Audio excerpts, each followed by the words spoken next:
Senhoras e senhores, estamos aqui direto dos estúdios do Sales Club. Eu sou o Luiz Paulo Teixeira, à sua disposição. A gente está aqui no podcast Os Donos das Vendas. Esse podcast é direcionado às pessoas que entendem que as vendas são importantes alavancas de crescimento empresarial ou aqueles que têm orgulho de ser vendedor nesse universo mundial. E hoje eu estou aqui com uma visita ilustre, uma visita de porte internacional. Como as coisas são diferentes e poderosas, eu vou aqui fazer a minha colinha. Eu vou fazer aqui a apresentação do nosso convidado, que é, aqui ele é Paul Lima. Paul Lima é fundador da Lima Consulting Group. Ele é veterano do Exército dos Estados Unidos, onde ajudou a estabelecer capacidades de guerra cibernética. Formado em West Point, com mestrado pela Universidade da Pensilvânia e Wharton, é poliglota e apresenta o podcast O Guia do Visionário para o Futuro Digital. Paul possui experiência de mais de 20 anos, ajudando inúmeras empresas a navegarem pelo complexo mundo da transformação digital, sempre com foco em experiência do cliente. Senhoras e senhores, vamos dar as excelentes boas-vindas ao nosso amigo Paul. Seja bem-vindo, Paul. Muito obrigado, Luiz, por o convite. É uma honra.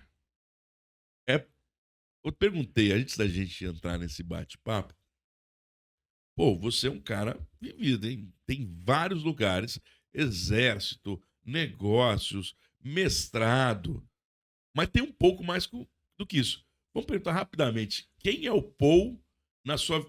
Você é filho de português? Sim. Sim, e cubana também. E cubana também. Sim, minha mãe saiu do Cuba justo em cima da hora quando Castro foi tomando mando do país.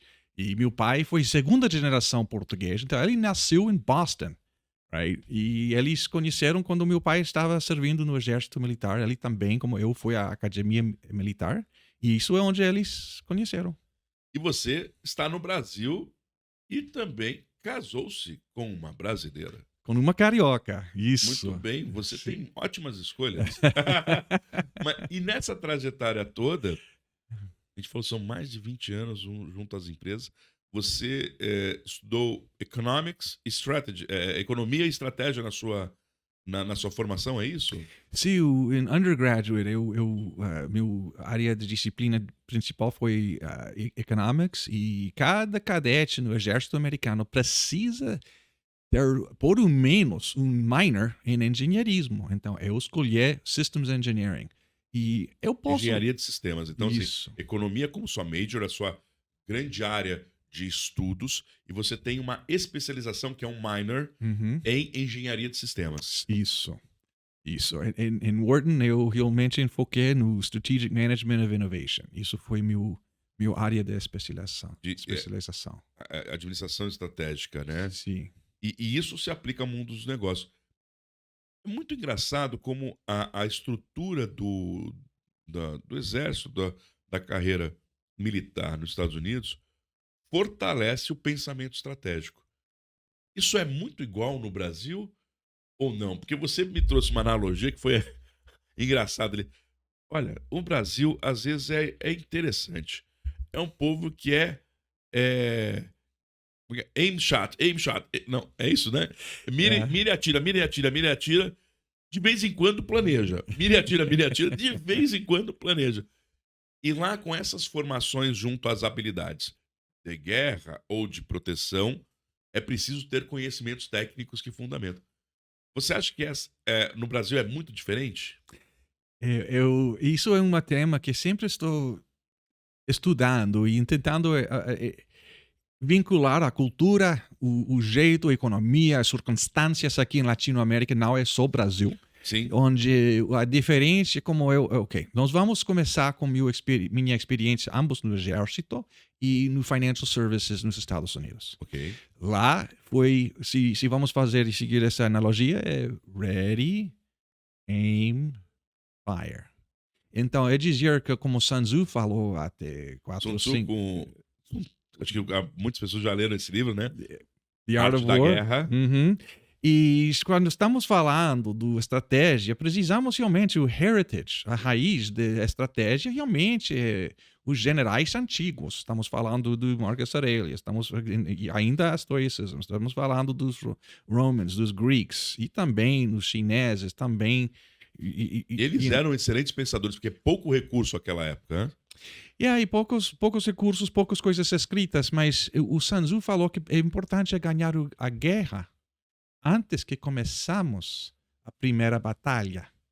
Então, hoje, na economia moderna, é dizer que temos o data harmonizado, normalizado, preparado, que temos também uma estratégia onde sabemos como nós vamos ganhar. Temos os KBOs, o Key Business Outcomes, temos os KPIs, sabemos a definição do feito e como nós vamos Qual é o medir. indicador que nos avaliza se estamos dentro ou fora do rumo, do roadmap que nós planejamos? E além disso, também temos uma oportunidade nessa economia moderna para pensar diferentemente. É dizer, se nós vamos realmente adotar um novo jeito a pensar, precisamos adotar, por exemplo, design thinking. E realmente, agora os problemas, há poucas pessoas que realmente podem resolver tudo. Cada time de vendas, cada time de tecnologia, cada time que realmente está fazendo alguma coisa transformativa tem dois atributos. Quais são os atributos? Esses dois atributos. Multidisciplinário e interdepartamental. É dizer, precisamos data science, IT, sales, vendas, jurídica, financeiro na mesa.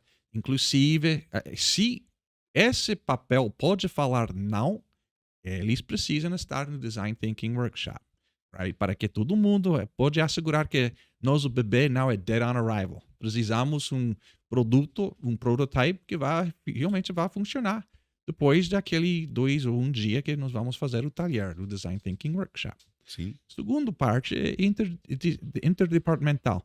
Se nós vamos receber, por exemplo, no final do ano, use it or lose it money.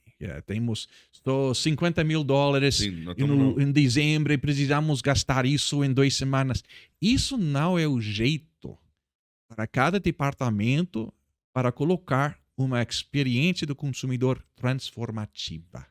Precisamos o apoio do C-Level e isso quer dizer que só o C-Level pode dirigir uma coisa transformativa. E, aliás, é uma coisa, um hábito que poucas pessoas falam sobre o assunto, mas existem alguns hábitos.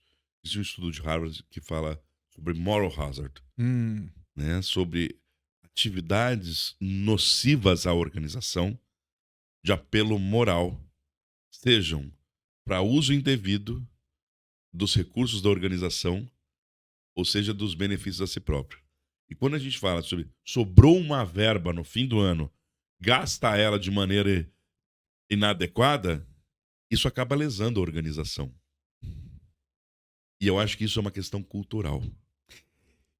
Pode ser. E há benefícios também. Não quero parecer como estou sendo crítico da cultura e do jeito brasileiro. Não. Eu acho que existem muitas vantagens e qualidades. Tenho muito orgulho de ser brasileiro e acho que temos qualidades. Porém, alguns vícios precisam ser destacados, que eles não são normais às organizações ou não fazem bem. E se nós não formos críticos a isso e normatizar que isso é ok, a gente pode danificar as organizações. Será que não? Sim, eu tenho uma história sobre esse ponto, que em Brasil, o que eu vejo de vez em quando é tipo, em vez de ready, aim, fire, o reverse. Fire, ready, fire, ready, fire, ready, fire, ready, aim. E o que acontece, depois de várias vezes tentando, por exemplo, lançar um novo produto, um novo MarTech, outro Sales Tech, outro Ad Tech, é que nós vamos encontrar o dinheiro, nós vamos fazer uma implementação e depois nós vamos fazer um POC, um Proof of Concept, e averiguar se vamos averiguar se funciona. Mas sem uma definição do exatamente o problema é numa caixa bem definida em termos de negócio, não em termos do data, não em termos do uma coisa de tecnologia, é dizer que temos business use cases e entendemos a definição. Excelente. E o que acontece, eu quero compartilhar o que aconteceu com uma empresa que se chama, naquela época, o nome foi Omniture. Eu vou colocar a história e por isso que os que não conhecem o nome dessa empresa, eu vou revelar no final. O Omniture chegou aqui com uma cara, Steve, que é argentino. Steve argentino. Não. Steve, americano, mas serviu uma missão com uma Na igreja na Argentina. Então, e essa empresa que está baseada em Orem, Utah, falou, ok, você sabe uma coisa da Latinoamérica, você vai ser diretor do Latinoamérica. Ele entrou aqui e seus primeiros 2 clientes foi Buscapé e Abril. Mamãe. Right? Excelente. Então, eu tive a oportunidade. Isso foi meu momento de quando eu vi terra. Tá Por mim, meu momento de discovery, que eu posso trazer uma empresa aqui. Foi quase um aha moment, assim. Opa, se existe isso e na primeira jornada eles captam clientes deste porte, talvez eu tenha algo a oferecer a essa nação. Sim, então, exatamente. O que aconteceu é que eu tive uma oportunidade de sentar com o CEO de Buscapé. E ele me falou, olha, Paulo, estou lutando com Omniture. Porque nós, os desenvolvedores, estão ligando por apoio, por suporte a Orem, Utah. E eles lá, talvez como muitas pessoas que serviu missões com a igreja mormona, falam português. Tá bom, excelente. Isso é a primeira coisa. Atende da velocidade, check. Sim, check. Mas, cada vez que Buscapé e Abril ligou, a primeira coisa que... Quem é Abril? Quem é Buscapé? Para a experiência do cliente, isso é muito ruim. Isso. E isso, aqui é o momento. Aqui foi o thunderclap. O próximo frase. Rodrigo, o CEO, me falou, Avenida Bihini is too far away from Orem, Utah. Só para a gente trazer para todos que estão aqui, Avenida Luiz Carlos Berrini, que é onde fica a sede do Buscapé, ela fica muito distante de Utah, fisicamente. Foi essa frase que ele disse, percebi um gap muito grande. Esse foi o momento como o raio saindo em cima de mim. Isso foi o momento certo que eu reconheci. O Brasil é enorme, o brasileiro tem a expectativa, como é o continente, para ser servido e apoiado em seu próprio idioma, aqui mesmo, com pessoas que entendem a cultura. Quando pessoas de Buscapé ligam na Orem, Utah, o pessoa na outra linha que é sua empresa, nunca ouvi. Isso por Buscapé, por Abril. Frustrante. É uma loucura. Como você não sabe quem Buscapé, Abril, se você é brasileiro, se você morou aqui? Então, eu aprendi, preciso encontrar um sócio aqui, encontrei, e preciso ter uma presença local.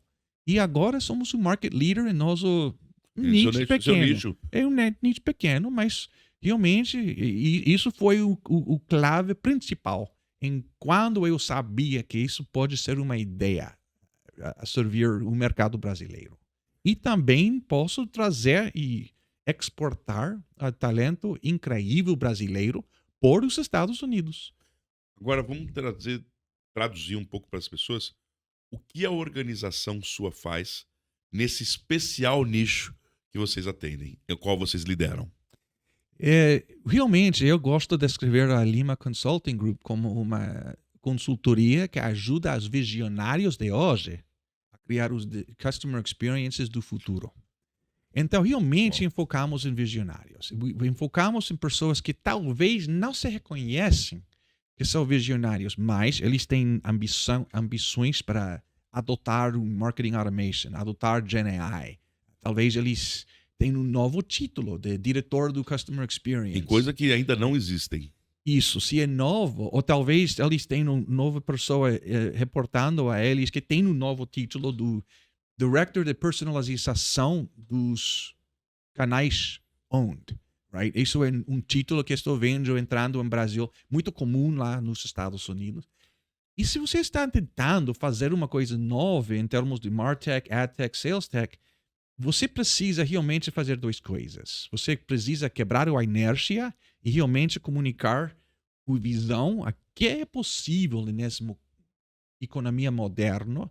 E a segunda coisa, talvez você chegou a essa cadeira caminhando em cima dos corpos das pessoas que fracassaram. Então você precisa evitar riesgo.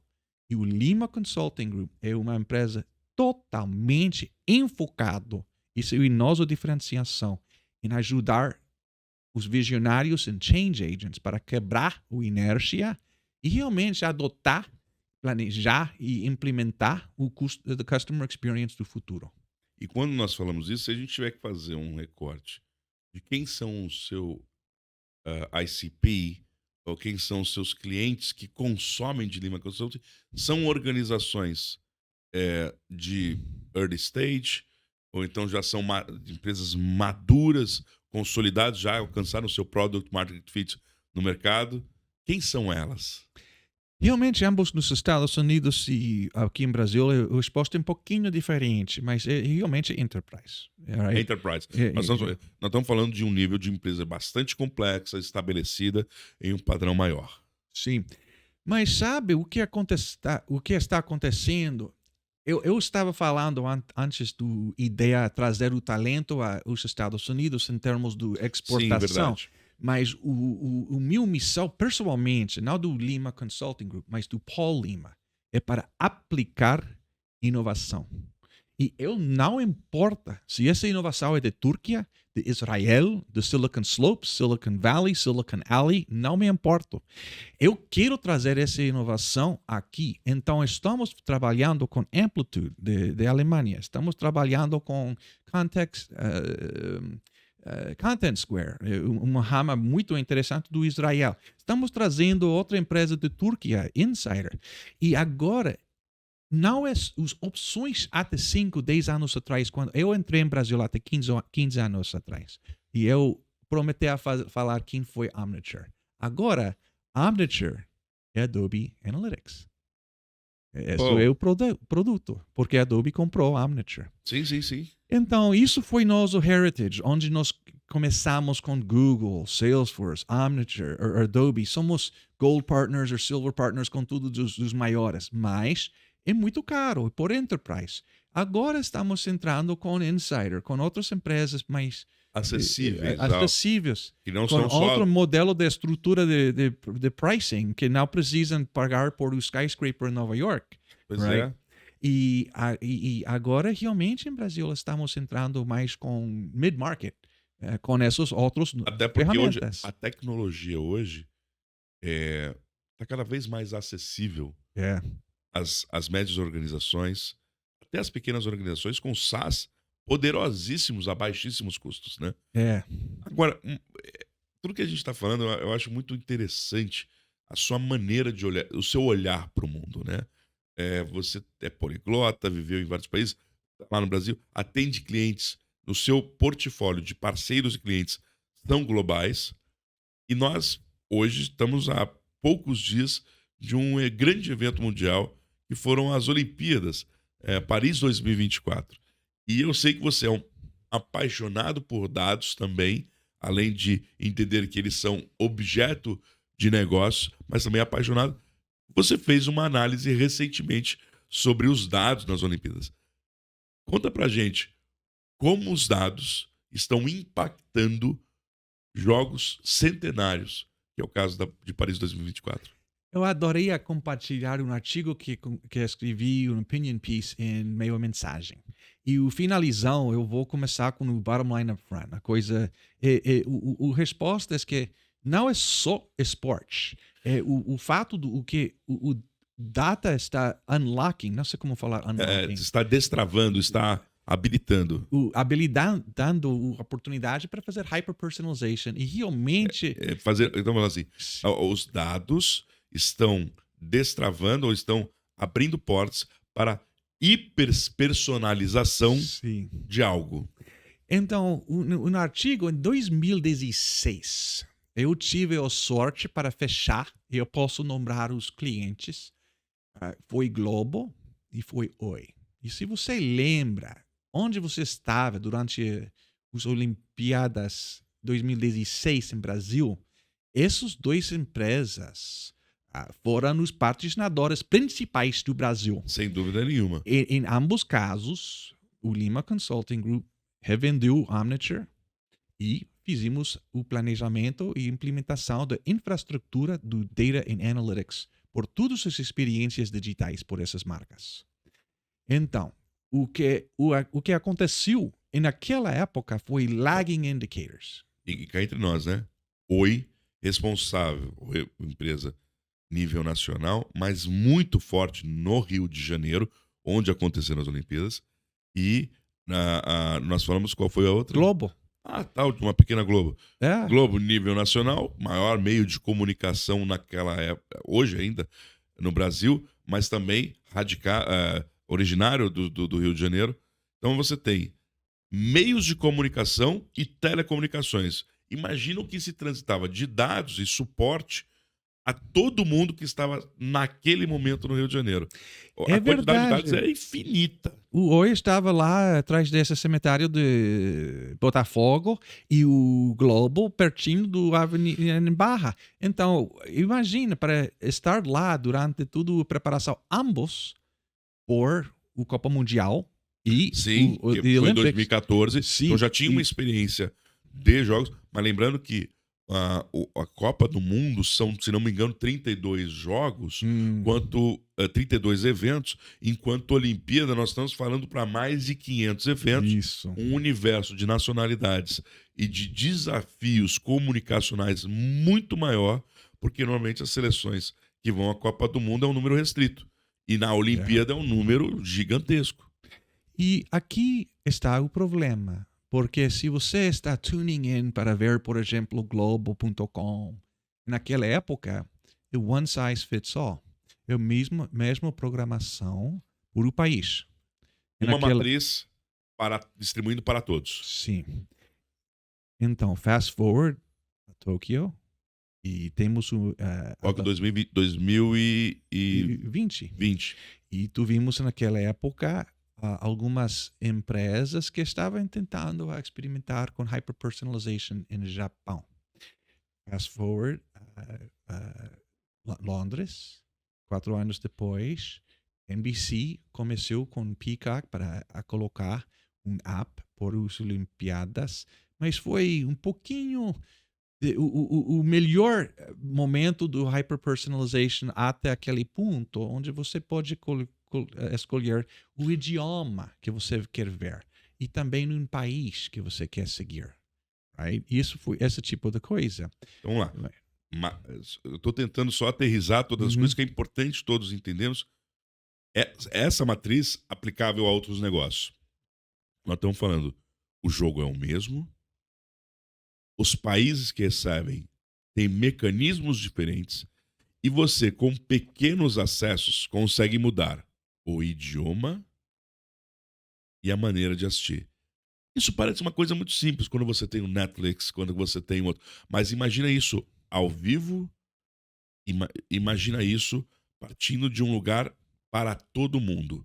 Não é tão simples, não é um botão, não. É preciso muita tecnologia embarcada para essa personalização. E isso traz um novo mundo de possibilidades. Então, isso, e seguimos, vamos construir em cima dessa ideia. Então, vamos chegar fast forward até Paris. Agora, com NBC Peacock e o melhor exemplo, e eu quero também falar do Casa TV. Sim. Mas porque isso é um pouquinho outro value proposition que eu fiz NBC. E também há não lembro o Azamet Japão, há uma marca em Japão. NH, eu vou lembrar também, acho que é NH, alguma coisa assim. Sim, foi parecido por os atletas em Japão, mas olha o que você pode acontecer agora. O que você pode fazer agora. Você pode entrar no app do Peacock e escolher talvez, como minha mulher é carioca, eu quero seguir o Brasil, eu quero seguir os Estados Unidos. Muito boa escolha. Bem esperto. Também eu adoro a ver os atletas do 100 meter dash. Também eu gosto muito do 400 meter, que foi meu evento. Que são as provas de atletismo no grande espetáculo. Né? Imagina, eu posso escolher um evento, eu posso escolher um atleta, eu posso escolher um idioma, eu posso escolher um país. A sua capacidade de filtro. Sim. E imagina, se você precisa fazer factorial, e agora vou falar de math, ok? Porque AI é math, mas o factorial, normalmente, se você, por exemplo, tem uma combinação de todos esses eventos, idiomas, nações, atletas, só por as Olimpíadas, você vai chegar talvez a 1 trilhão de combinações que podem ser... Se a gente pensar numa indústria, 1 trilhão de SKUs. Isso. É 1 trilhão de possibilidades únicas e combinações que você pode acessar. Então imagina as regras de negócio e filtros, como tem que ser velozes para tratar isso ao mesmo tempo. Isso. E você não pode colocar desenvolvedores por Luiz e por Paul. Você precisa as many developers como você tem leitores. Então, hoje em dia, essa inabilidade de aplicar o AI para fazer isso, isso quer dizer que seu data está bem harmonizado, normalizado, preparado. E também que você começa o jeito para desenvolver essa experiência por consumidor, nesse exemplo leitor, para realmente entendendo o que é importante. E uma das coisas que foi muito importante foi desde o ponto de vista dos atletas mesmos. Então você... E eles são partes fundamentais, eles são stakeholders importantíssimos dessa cadeia. Como Roosevelt falou, isso são os gladiators on the field, right? Então, olha o que aconteceu. O que está acontecendo agora em Ucrânia? Você lembra essa mulher, o Paul Walter? Ela falou brevemente do fundraiser para ajudar seu país. Sim. Você lembra que também em Afeganistão eles só colocaram 6 atletas. E olha disso. 3 de eles, 50%, por organização, foram mulher. Pois é. E uma dessas mulheres foi um sprinter. E depois, she finished last. Na sua corrida ela terminou em último. No último. Mas depois, she took off her bib, essa coisa com os números, e colocou em frente da câmera.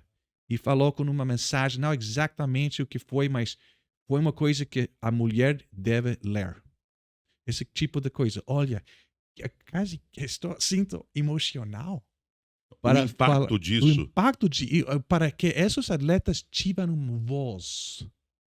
E esse momento, para mim... E é um verdadeiro canhão, porque a atenção está toda direcionada a isso a muitas nacionalidades simultâneamente. E aí você não consegue fazer restrição. Uma conexão humana que aconteceu com empatia.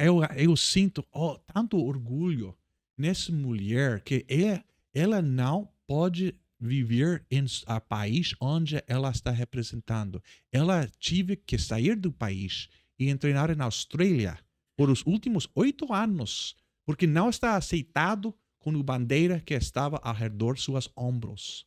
E será que ela se sentiu perdedora ou vencedora naquele instante onde ela manda essa mensagem simultaneamente para tantas nações? Isso foi o nome o título do artigo. Quem foi who was the real ganador, o vencedor das Olimpíadas? Eu acho que foi o ser humano, porque tivemos um jeito para conectar com empatia, com essas histórias humanas. Eu vi por primeira vez Olimpíadas em outro jeito, porque não foi agora uma marca com 5 rings, os anilhos. Com os 5 anéis da Olimpíada. Então, cada marca pode fazer alguma coisa assim, utilizando design thinking, realmente começando com o consumidor e realmente pensar, who is our customer? E nesse jeito... Quem é o meu cliente nessa jogada? Isso. Um novo jeito para ver. E tudo disso foi enabled, com capacitação de novos jeitos que nós podemos usar data. Bom, e eu acho que isso ele traz algumas lições e alertas para nós, né? Quando eu falo não entendo, eu tenho muito orgulho de ser brasileiro. Eu acho que assim o nosso país ele é muito especial, ele é habilidosíssimo e muito líder em várias áreas, mas há de reconhecer que o nosso hábito latino-americano, e eu estou falando hábito não de maneira generalista para todos, mas para alguns casos, onde nós não priorizamos os dados e nem a normatização dos dados. Tudo isso só é possível em alto nível se a gente tiver paciência de fazer o que precisa ser feito antes de ir para a guerra. São os dados. Então, hoje, Paris, que a gente vê, ela conseguiu alcançar determinados momentos porque os dados estavam em ordem e a disposição de transformar isso em informação e resultado aconteceu.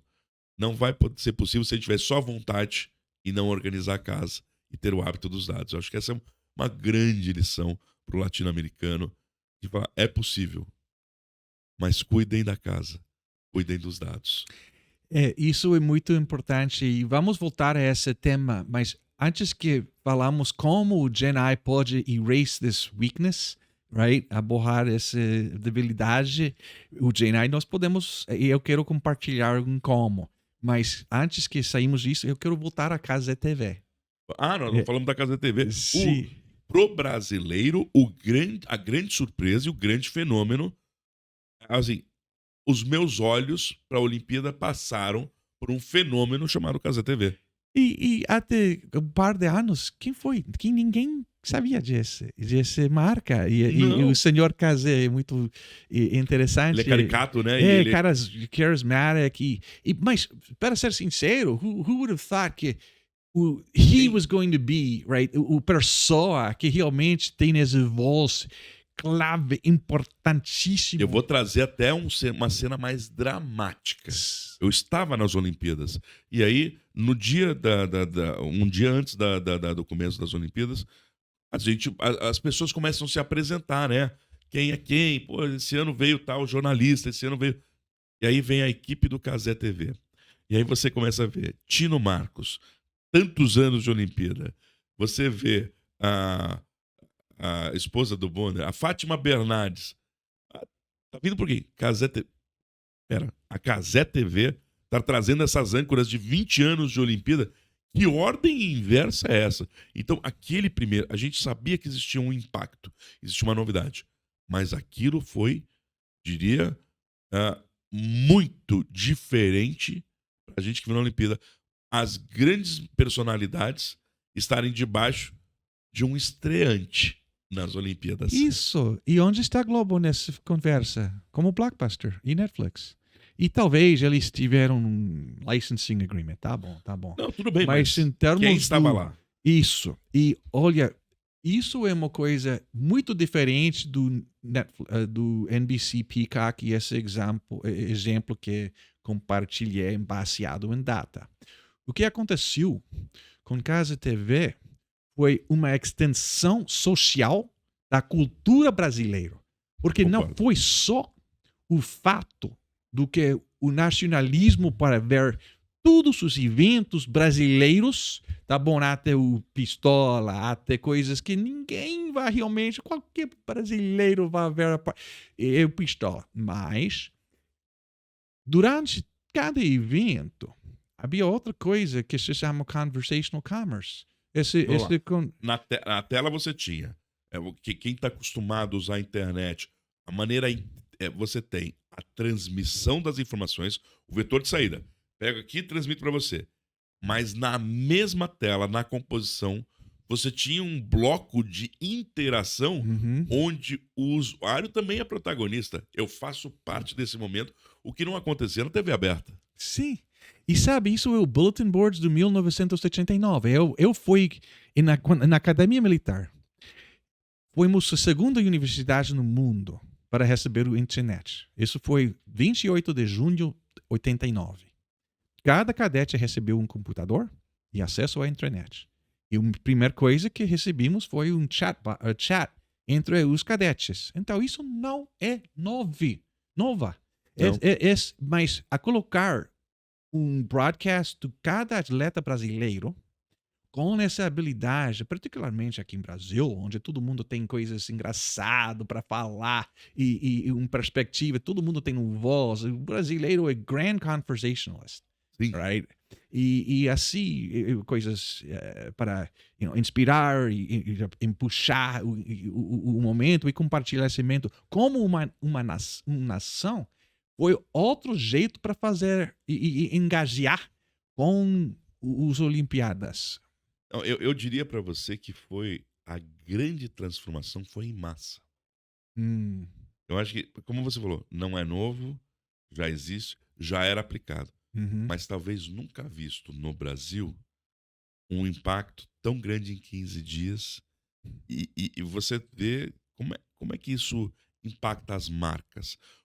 E quando eu falo marcas, players are the new players. Os atletas também são novos Yeah. jogadores. Então, qual foi o impacto? Você vê atletas que tinham, vamos lá, 300 mil seguidores no dia seguinte, 1,5 milhão de seguidores, porque a linguagem e o sistema permitiam essa extensão de crescimento e vendas. Então, acho que esse artigo eu vou pedir para o pessoal colocar aqui na descrição da nossa conversa, e ao final todo mundo vai poder acessar esse artigo e refletir como esta analogia foi impactante para a sociedade neste momento e como a minha organização, a qual represento, pode se aproveitar ou entender disso para aplicar no meu microcosmo ou no meu segmento. Acho que existem muitas lições aprendidas dentro desse projeto.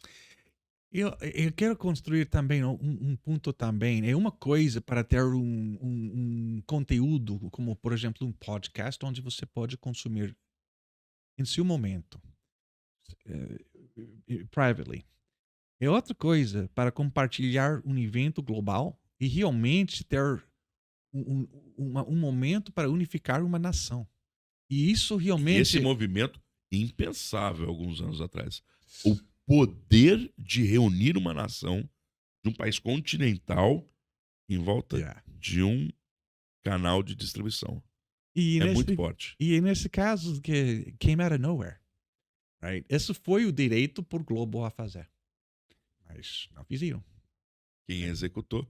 E aí a gente vai criar vários possíveis analogias, como é o caso da Apple em relação, ou então a Sony em relação ao iPod. Uhum. Ela tem tinha Yeah. uma indústria fonográfica à época e para proteger a sua indústria fonográfica falou, se eu lanço um iPod eu coloco em risco a minha indústria fonográfica. Decidi não fazer.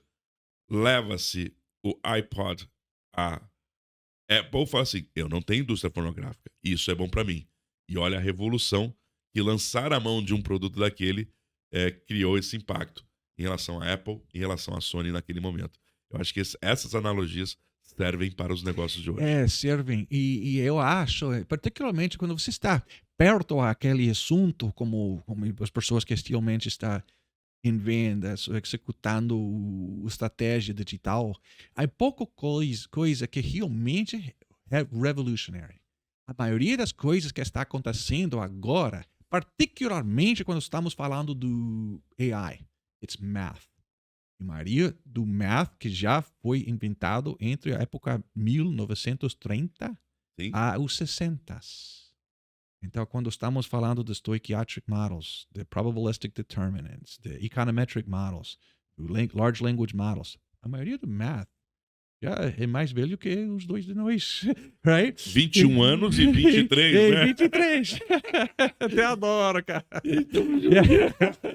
E sabe, outra coisa que queria compartilhar é que também não é só o math, mas o novo jeito para pensar.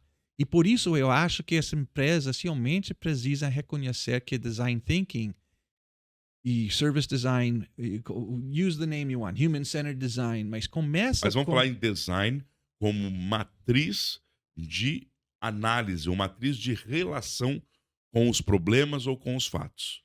E realmente precisamos começar outside in, colocando literalmente os sapatos do cliente para ser client-centered. E se em vez de pensando que a empresa é o centro do universo, temos nossos SKUs, queremos vender 3 disso, 4 disso, 6 disso. Precisamos pensar a reverse, a inside out, a outside in. Esse inside out thinking, queremos vender X, é bom para Mas construir ele pode ser míope. financeiro, right? Pode ser quê? Míope. Míope Sim, é uma myopic, visão sim. inadequada da realidade das coisas. Porque o customer centric, nessa hora, não precisa ser totalmente centrado no cliente, mas tomar decisões excluindo os sapatos apertados do cliente ou a visão pode ser um grande erro, porque pode ser uma hipótese infundada. Porque quem Isso. paga as contas vem do vetor de fora e não do vetor de dentro. É verdade, e realmente, se podemos começar com outside-in thinking, utilizando o data, nós vamos encontrar as inovações. Isso é onde a inovação acontece. Também queria voltar a outro ponto que você estava falando da cultura do Fire Ready, Fire Ready, Fire Ready Aim, agora que está vinculado com esse ponto de Service Design Thinking. Porque se começamos com o data e colocamos os market researchers para averiguar o data, vamos fazer a segmentação, vamos encontrar as características de nossos gold customers e tudo disso, está bom, mas isso não é causal. Não sei como dizer causal. É casualidade. Casualidade. Isso não é. Não é. O fato de que aconteceu, não realmente, você não. Não obriga que a resposta seja semelhante. Isso. Não é obrigatório. Isso. Pode ter um efeito de casualidade e não de normatização. Isso. Então, nós sabemos a correlação e a força da correlação entre esses atributos e o fato de que essas pessoas estão em nosso, por exemplo, Gold, right? Nossos melhores clientes no ICP. Paul, vou dizer uma coisa para você. Existe um programa no Brasil de entrevistas, né? E existiam alguns entrevistados que mereciam um segundo bloco, porque é tanta coisa para dizer. E eu tô quase aqui falando, vamos pro intervalo e voltamos por mais um pouco, porque é tanta coisa para dizer. Se me permitir, eu gostaria de fazer uma apreciação rápida e dizer para as pessoas, o Paul, ele é uma pessoa muito versátil, e a Lima Consulting, ela fala de muitas coisas. A gente, nos bastidores, falamos de problem solving, métodos de resolução de problemas. Nós falamos sobre a importância das inteligências artificiais generativas a favor de negócios. A gente passou por aqui design models, modelos de design que não só falam de design thinking, mas de outras maneiras de resoluções. Nós falamos de perspectiva do cliente. Então, o que eu diria para vocês realmente é um poço, é um grande celeiro de informações, conhecimentos e repertório com uma versatilidade muito grande. Ele é um tenor, ele alcança muitas oitavas na música e nos negócios. Então, se vocês tiverem a oportunidade, sugiro seguir o Paul em suas redes, sugiro que vocês conheçam os seus artigos, que aqui no Sales Club, esse lugar que pensa negócios por meio das vendas, acreditamos que as vendas são alavancas de crescimento, sustentação das organizações. O Paul é um amigo da casa, vou convidá-lo para estar mais conosco, junto à nossa comunidade, nos 180 dias que ele fica no Brasil, porque os outros 180 ele passa fora, né? E eu acho que vale muito a pena, muito obrigado por estar conosco, dividir os seus conhecimentos, a sua grande empatia, que pode ser o próximo assunto, o quanto que a empatia é importante aos negócios, mas mais do que isso, poder dividir com a gente os seus conhecimentos, o seu repertório a favor de um mundo melhor. Muito obrigado por estar conosco. Oi, Luiz, obrigado por a oportunidade, aprendi muita coisa também e foi um bom bate-papo hoje, obrigado. E seja o primeiro de muitos. Que bom. Já está convidado para estar junto com a gente de novo. E a gente aqui encerra esse pedaço, lembrando que o Sales Club tem imersões de conhecimento de vendas, lembrando que o Sales Club tem o Elite, que é uma comunidade de empresários que se reúnem para fazer negócio. Então, nós somos comunidade, somos educação, somos negócios, mas antes de tudo, aceleramos os negócios por meio das vendas. Muito obrigado, fique conosco e já sabe toda aquela história, né? Segue o canal, curte o canal, bate um papo com os nossos convidados e vamos fazer das empresas do Brasil orgulho para o nosso país. Valeu!